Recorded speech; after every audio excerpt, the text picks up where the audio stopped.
ત્યાં મહારાજ ગઢડે હતા તો જીવબા લાડુબા રસોઈ બનાવે ભગવાન માટે. ભગવાન એટલે 5-7 જણની રસોઈ બને. એમાં મહારાજ છે ને રોજ જીવબા લાડુબાને વખાણે, આજે રસોઈ શું સરસ આમ છે. પછી ત્રીજી બાઈ પણ આવતી હતી, મદદ કરે, આ કરે, પણ મહારાજ કોઈ સાહેબને વખાણે નહીં. એટલે બાઈને થઈ કે આ 2 જ ભગત હું નહીં, આજે વાત છે કે દાળમાં મુઠ્ઠી ભરી મીઠું નાખ્યું. આટલી દાળમાં મુઠ્ઠી મીઠું એટલે આ દરિયાનું પાણી છે ને 3.5% મીઠું હોય છે, અને આ તો કેટલું 90% મીઠું. કેટલું ખારું છે.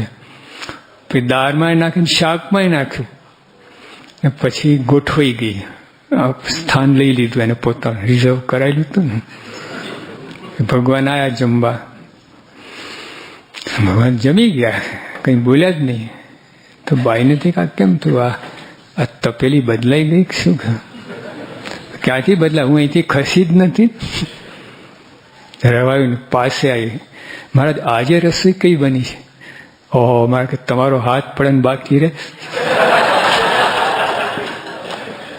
જો ભગવાનના મોઢામાં ઈર્ષા નાખી, કચરો ગંદવાળ મહારાજના મોઢામાં નાખ્યો.